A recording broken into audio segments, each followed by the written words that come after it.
নমস্কার।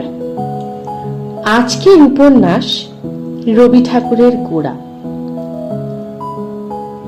ভাষ্য পাঠে সাবরিনা। শুরু হচ্ছে গোড়া উপন্যাস।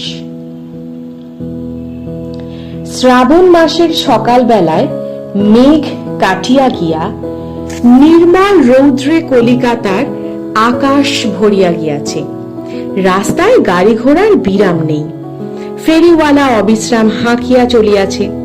যাহারা আপিসে কালেজে আদালতে যাইবে তাহাদের জন্য বাসায় বাসায় মাছ তরকারি চুপড়ি আসিয়াছে ও রান্নাঘরে উনান জ্বালাইবার ধোঁয়া উঠিয়াছে। কিন্তু তবু এত বড় এই যে কাজের শহর, কঠিন হৃদয় কলিকাতা, ইহার শত শত রাস্তা এবং গলির ভিতরে সোনার আলোকের ধারা আজ যেন একটা অপূর্ব যৌবনের প্রবাহ বহিয়া লইয়া চলিয়াছে। এমনও দিনে বিনা কাজের অবকাশে বিনয়ভূষণ তাহার বাসার দোতলার বারান্দায় একলা দাঁড়াইয়া রাস্তায় জনতার চলাচল দেখিতেছিল। কালেজের পড়াও অনেকদিন চুকিয়া গেছে, অথচ সংসারের মধ্যেও প্রবেশ করে নাই। বিনয়ের অবস্থাটা এইরূপ সভা সমিতি চালানো এবং খবরের কাগজ লেখায় মন দিয়াছে, কিন্তু তাহাতে সব মনটা ভরিয়া উঠে নাই। অন্তত আজ সকালবেলায় কি করিবে তাহা ভাবিয়া না পাইয়া তাহার মনটা চঞ্চল হইয়া উঠিতেছিল। পাশের বাড়িতে ছাতের উপরে গোটা দিনে কাক কি লইয়া ডাকাডাকি করিতেছিল এবং চড়ুই দম্পতি তাহার বারান্দার এক কোণে বাসা নির্মাণ ব্যাপারে পরস্পরকে কিচিমিচি শব্দে উৎসাহ দিতেছিল। সেই সমস্ত অব্যক্ত কাকলি বিনয়ের মনের মধ্যে একটা কোন অস্পষ্ট ভাবাবেগকে জাগাইয়া তুলিতেছিল। আলখাল্লা পড়া একটা বাউল নিকটে দোকানের সামনে দাঁড়াইয়া গান গাহিতে লাগিল। খাঁচার ভিতর অচিন পাখি কেমনে আসে যায়, খাঁচার ভিতর অচিন পাখি কেমনে আসে যায়, তারে ধরতে পারলে মনোবেরি দিতেম পাখির পায় কেমনে আসে যায়।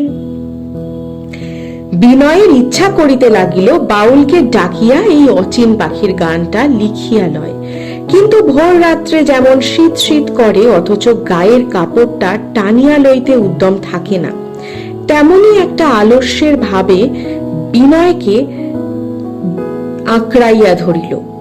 বাউলকে আর ডাকা হইল না, গানও লেখা হইল না, কেবল ওই অচেনা পাখির সুরটা মনের মধ্যে গুনগুন করিতে লাগিল।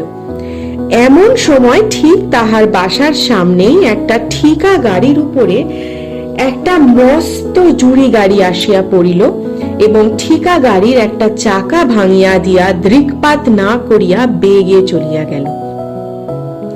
ঠিকা গাড়িটা সম্পূর্ণ উল্টাইয়া না পড়িয়া একপাশে কাত হইয়া পড়িল।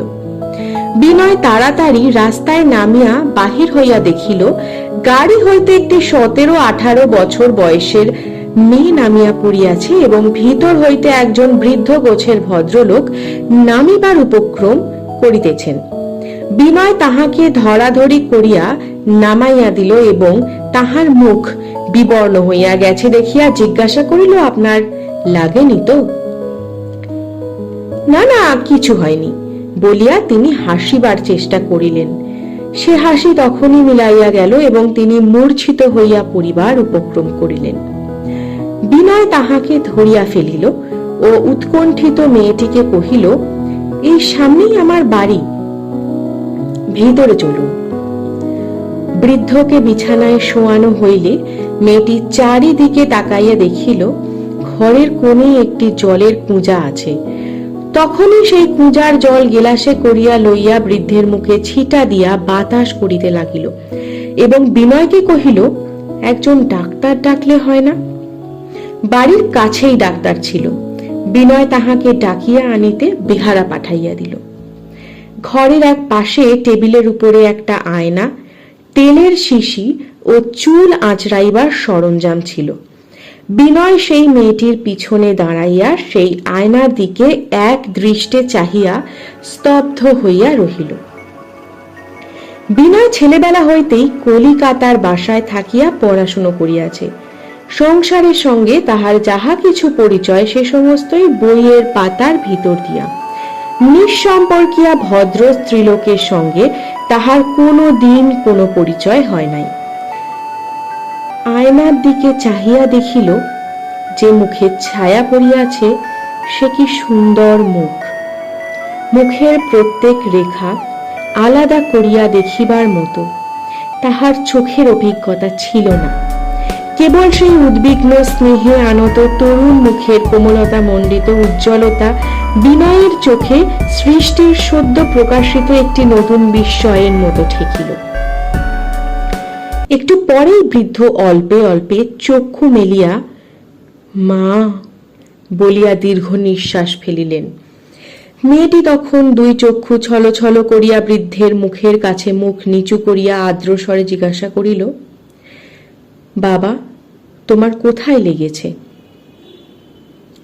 এ আমি কোথায় এসেছি বলিয়া বৃদ্ধ উঠিয়া বসিবার উপক্রম করিতেই বিনয় সম্মুখে আসিয়া কহিল, উঠবেন না, একটু বিশ্রাম করুন, ডাক্তার আসছে। তখন তাহার সব কথা মনে পড়িল ও তিনি কহিলেন, মাথার এইখানটায় একটু বেদনা বোধ হচ্ছে, কিন্তু গুরুতর কিছুই নয়।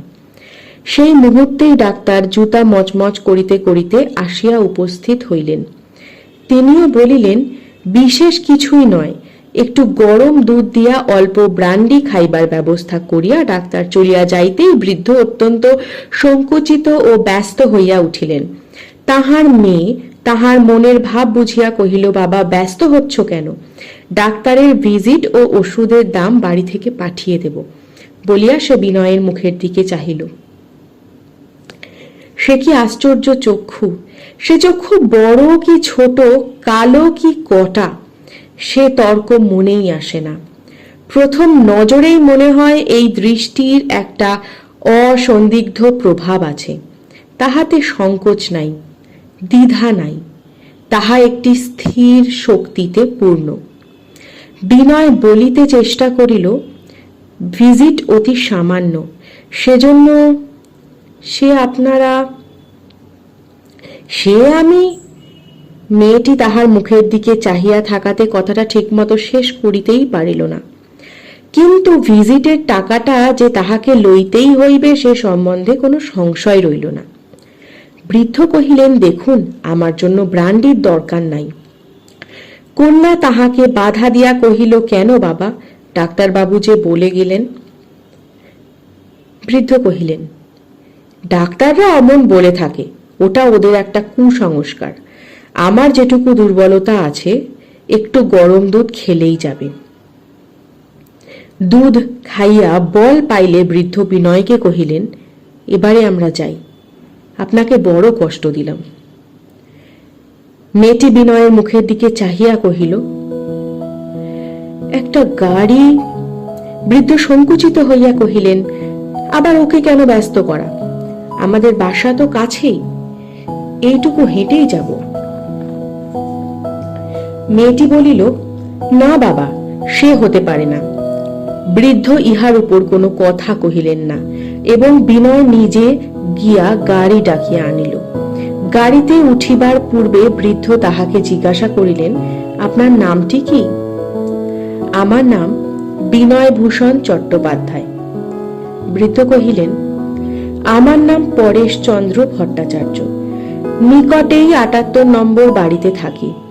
কখনো অবকাশ মতো যদি আমাদের ওখানে যান তো বড় খুশি হব।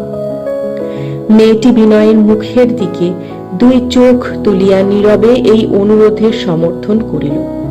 বিনয় তখনই সেই গাড়িতে উঠিয়া তাহাদের বাড়িতে যাইতে প্রস্তুত ছিল, কিন্তু সেটা ঠিক শিষ্টাচার হইবে কিনা ভাবিয়া না পাইয়া দাঁড়াইয়া রহিল। গাড়ি ছাড়িবার সময় মেয়েটি বিনয়কে ছোট একটি নমস্কার করিল। এই নমস্কারের জন্য বিনয় একেবারেই প্রস্তুত ছিল না। এই জন্য হতবুদ্ধি হইয়া সে প্রতি নমস্কার করিতে পারিল না। এইটুকু ত্রুটি লইয়া বাড়িতে ফিরিয়া সে নিজেকে বারবার ধিক্কার দিতে লাগিল।